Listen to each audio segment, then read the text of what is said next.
Now, if my math is correct, we could be due for another edition of Ken Burns' baseball.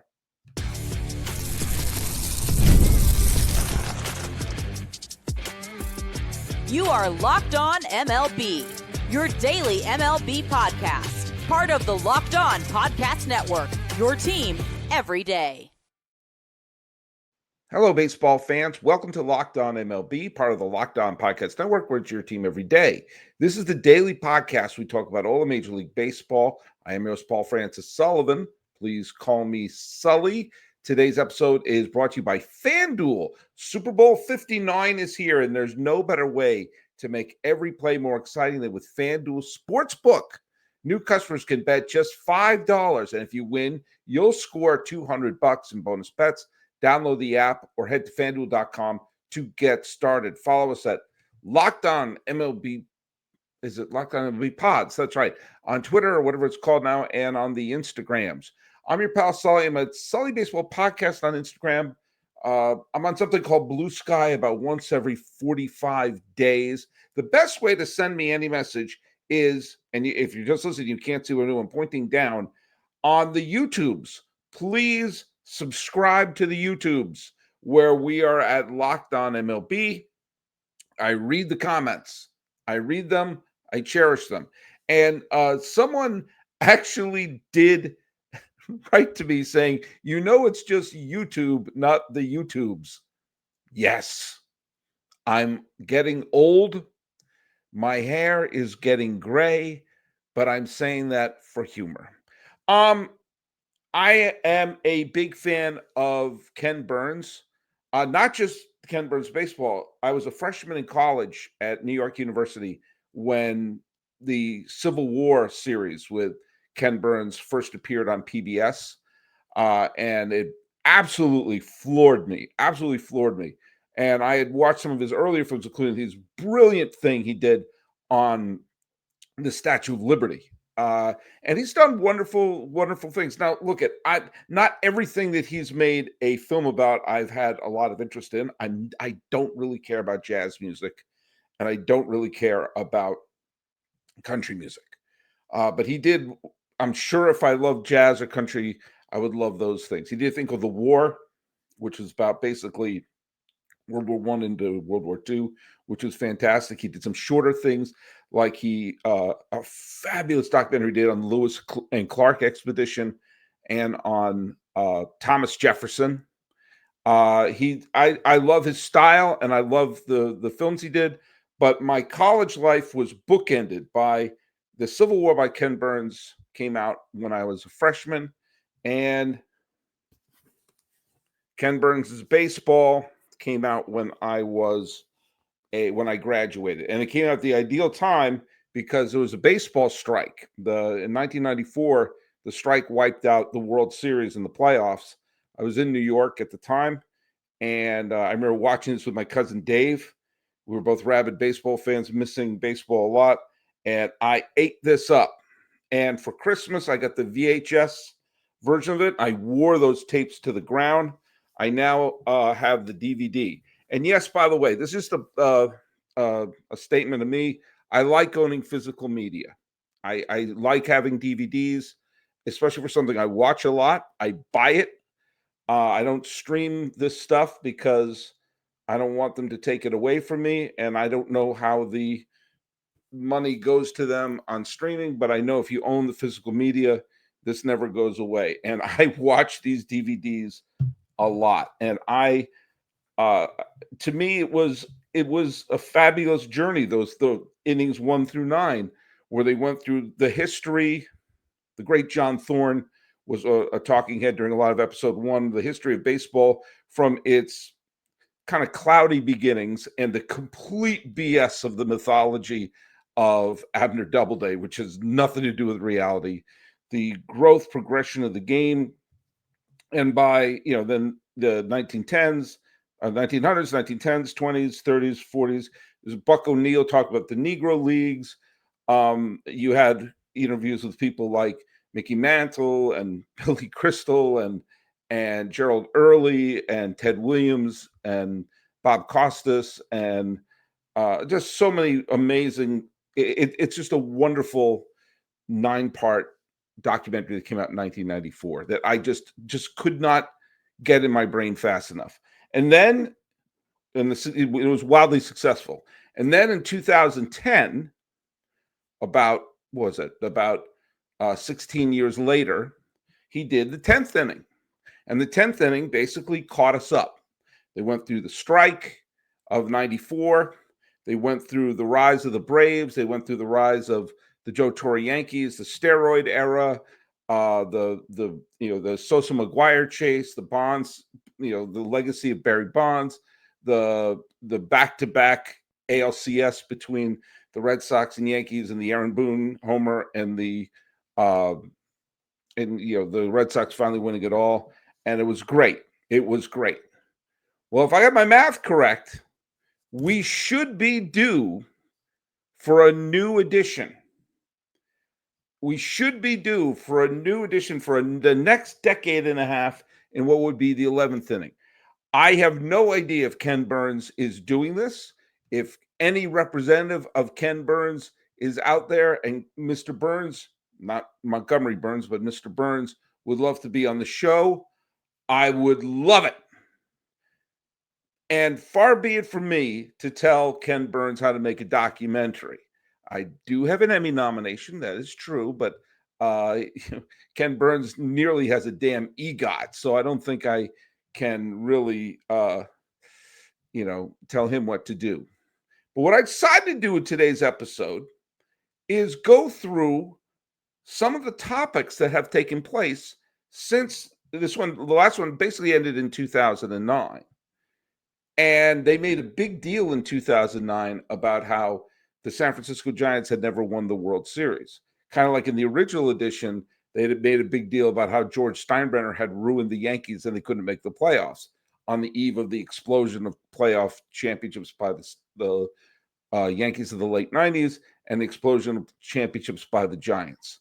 So what I've done is I've listed a bunch of topics here that I think should be in the next edition of the Ken Burns documentary, the 11th inning, if you will. And I'm going to go through them. And these are the top ones, because remember, it's not just about the documentary is not just about what happened on the field, although there's a lot of interesting things to talk about what happened on the field, but also some of the social things that are happening within the game and how the outside world affects what happens on the game. They do a big thing on the effect of September 11th in the 10th inning. They talk about, obviously, segregation and World War II and World War I and the civil rights movement, all the things that are happening in America that are reflected on the field. And there's been no shortage of that going on for the last 16 years since the 10th inning.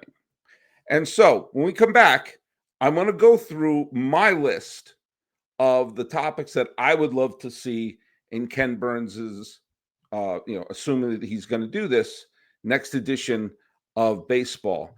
And what I'd love to do is, when we're done with this, to have you write in the notes and write in the comments and everywhere else your thoughts, and let me know if you think I missed anything, because I think I've come up with some pretty good topics for the next edition of Ken Burns' Baseball.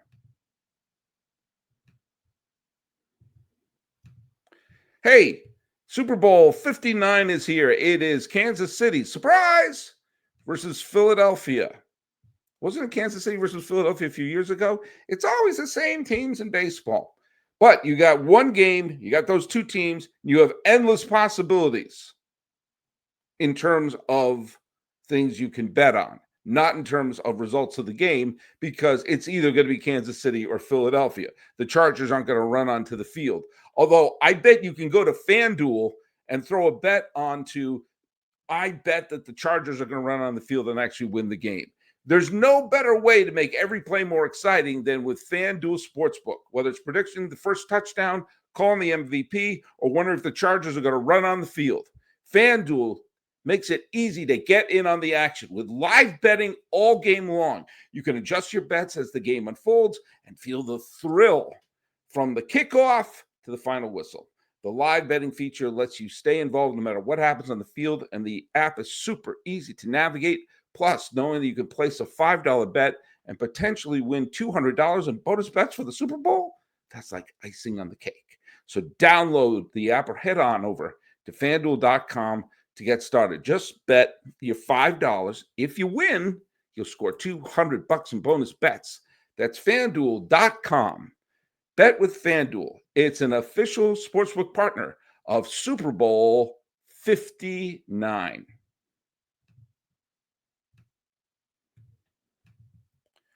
All right, so here's my list of the topics that I think he's going to take. And I think the first one is going to tie back into the ending of the last one, because around the last one ended around 2009, we get into 2010, and I think you have to have Bruce Bochy's Giants, the emergence of Bruce Bochy's Giants.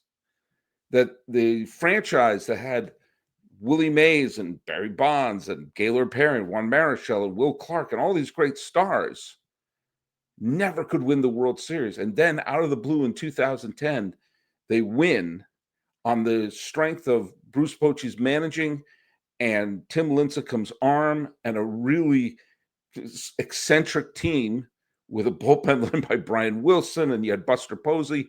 And this team became one of the most unlikely dynasties in the history of sport, where the San Francisco fans saw 0 championships all those years and suddenly had 3 titles in 5 years, including Madison Bumgarner's performance, which was one of the greatest in the history of postseason baseball.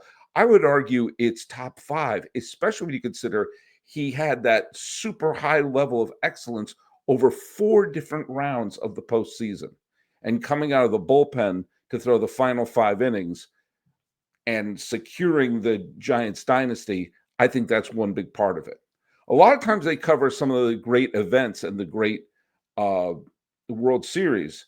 I think you'd have to have the ending of 2011 and the World Series, the ending being the great Red Sox collapse and the beer and chicken and the wild card victory by the Tampa Bay Rays, but also that unbelievable Game 6 of the 2011 World Series, the back and forth and the Cardinals down to their final strike twice in the same game.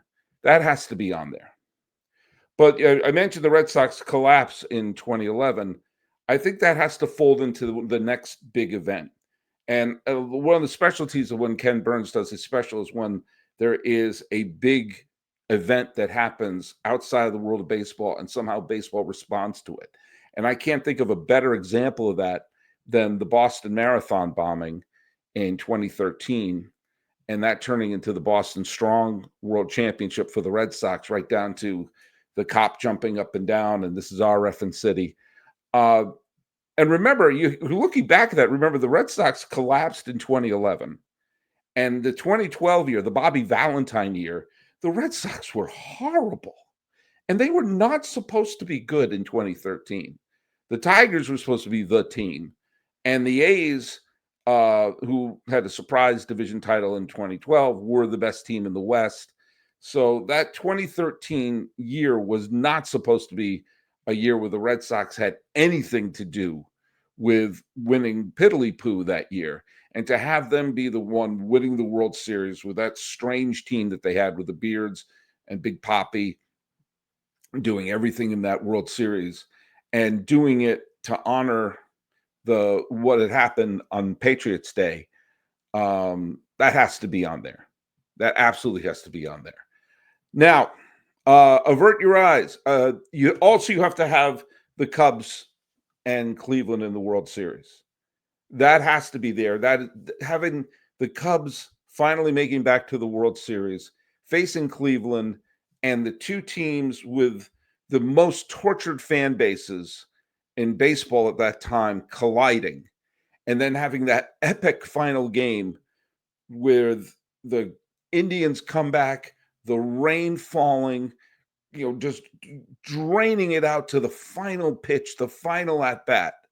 That absolutely has to be a huge part of it. And of course, interviewing, Cubs fans and former Cubs, but also Cleveland fans and former Cleveland Indians. And that would have been, Cleveland was one swing away from winning the World Series.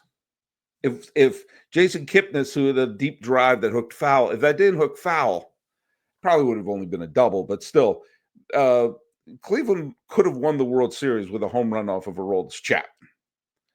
And so that has to be a big one. That's a big part of it as well. And then close your ears, Astros fans, because the cheating scandal is going to be a huge story. And yes, you got to fold the 2018 Red Sox in there as well. But the trash can and the weird World Series with Los Angeles, and then the weird ALCS against the Yankees in 2017, and the Altuve home run. I'm sorry, when they were cheating, and they were cheating in weird ways, and they hadn't been caught yet, then there's no way you can say things like, "Oh, the whole Altuve home run being suspicious." You can't say that. You have no proof of that. Sorry, you can't go that route. And the whole cloud that hung over everything the Astros did in the second half of the 2010s, which included 2 trips to the World Series and clobbering great pitchers at home, but not playing that well on the road. And then you find out they're cheating like mad. That has to be on. That's a huge story. And the way that it just unfolded and exploded has to be a big part of it. And I also think Washington winning the World Series, the first time since 1924 that Washington won, and what a weird way they beat a much better Dodger team, and then beating the Astros on their home field. We found out later how hard that was. And so that should be in it as well. But as I said before, the Ken Burns doc always finds ways to have it intertwine with the world outside. And the thing that took a lot of the momentum out of the outrage of the Astros scandal was, of course, COVID and the effect of COVID and the weird year that it was, and the cardboard cutouts in the stands, and should they be doing it or not doing it, and the complete sense of dysfunction of that whole year. And okay, well, let's have baseball for some sense of normality. But is this normality? And the really great games that were played in the playoffs, but were they in front of people? Were they not? Should they have brought people in? Should they not? Should Justin Turner have worn a mask? Should he have not? All those things of how it brought us all something positive to watch, but it still felt weird. That whole year just was so surreal. And baseball trying desperately to be a sense of a respite in that bizarre COVID year, and sometimes succeeding and sometimes whiffing. I can tell you for me personally, one of the things that I remember about that year, 2020, was I did not watch a lot of baseball that year. I listened to it. I had the MLB app, and I almost always listened to the games. There was only one World Series game I remember actually watching, and almost all the playoff games, I listened to them because I wanted to imagine if it was like the NLCS, I remember, was Los Angeles versus Atlanta, but all the games were played in Arlington. And so in my mind, I'm listening to the games, and they're either at Turner Field or actually it was in the new stadium. I guess they were out of Turner Field at that point. Anyway, it was either in Atlanta or it was at Dodger Stadium. I wasn't envisioning Arlington in my head. And the same thing when it was the ALCS was Houston versus Tampa. And I was picturing the Trop, and I was picturing Tropicana Field, and I was picturing Minute Maid Park, because I didn't want to just see it playing in the wrong things. I didn't want to see the cardboard cutouts. I just want to envision a full stadium. So I that got me back into listening to the radio. But for a lot of people, that's, COVID was that COVID year almost didn't count for some people. And people gave the Dodgers a lot of crap about that being their lone title until last year. But they have to bring it. That has to be a giant section of of a new Ken Burns thing. I gotta tell you, even looking back, I can't believe we're looking back on it. But in looking back, I feel badly for the players who only played in 2020. There are people that was their only cup of coffee in the majors, and it was in front of cardboard cutouts. We come back, I'm going to go through because there's a bunch of other categories that I think will be absolutely essential to have in this hypothetical new chapter.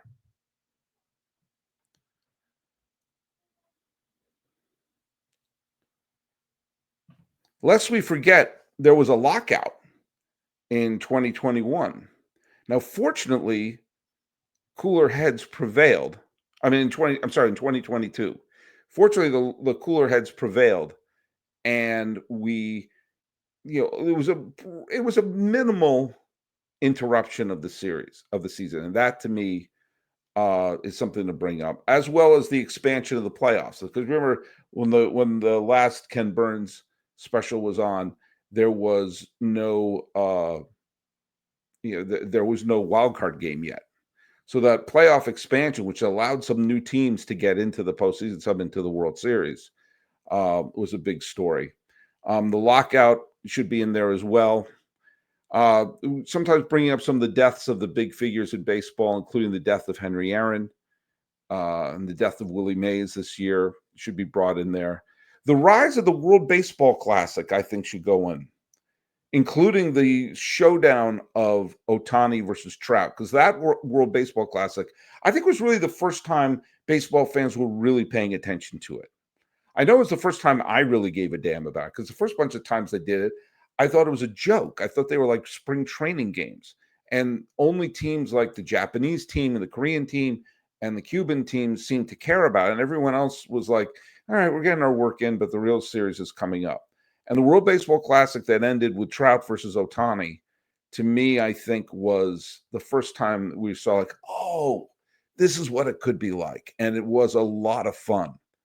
And of course, that brings around other things. You could bring a section about Mike Trout being the best player of the 2010s, and yet playing for a team that just can't get its act together. And he's paired together with Shohei Ohtani. And I think the rise of Shohei Ohtani has to be a big section. We have someone who is this great unicorn, who is an MVP caliber offensive player and an all-star caliber pitcher in the same body, in the same charismatic body, who becomes a 50-50 player. All these that he's just, we've not seen anyone like him since Bo Jackson, in a way, as someone who captures our imagination in terms of what can this person not do. And to me, that has to be a huge part. And of course, you can also the talk of Bochy at the top. You can tie in the fact that he won yet another series with Texas later. So that's probably the opening section would be Bruce Bochy. The rise of Ohtani, and of course the 2024 World Series. You have to anytime you get a Yankee Dodger matchup in that, you have to bring that back. And you have to make that be a big part of the series. And you have the Ohtani home run, and you have the rise of the Yankees again, but them collapsing so badly. Yeah, you're going to include that. And you have to have the destruction of the A's.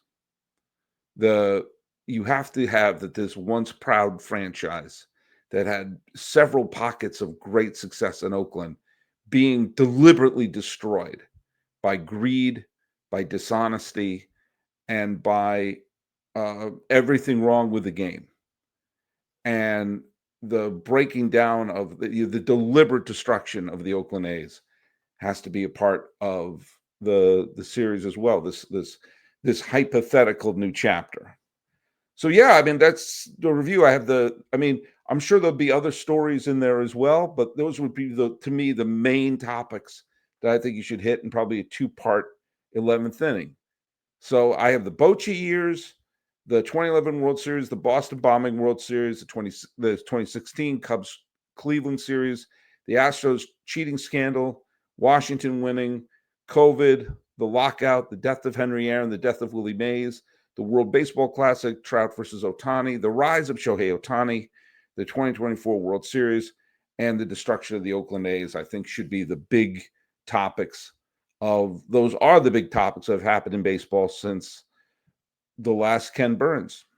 And if you think there may be a big one that I missed, I went back and I tried to capture the spirit of the Ken Burns special, and by thinking of what kind of topics he hit in the past.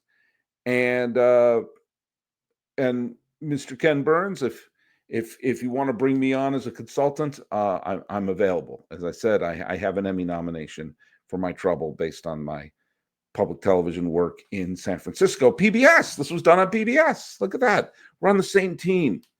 If I missed a topic, if there's a topic you think we should hit, put it right down here in the comments on YouTube, and we'll see. And we'll hopefully get some new baseball news coming up over the next few days. So follow us at Locked On MLB Pods on Twitter, or whatever it's called now, and on Instagram. I'm your pal Sully. I'm at Sully Baseball on Twitter. Sully Baseball. No, I'm not on Twitter anymore. That's old habit. Sully Baseball Podcast on Instagram. Just leave a note here on the YouTubes. Talking about what Ken Burns should do in his next edition, if he's even doing it. This has been Locked On MLB. I am your host, Paul Francis Sullivan. Please call me Sully. Oh, by the way, I'm available to be in the interviews. Just saying. No pressure.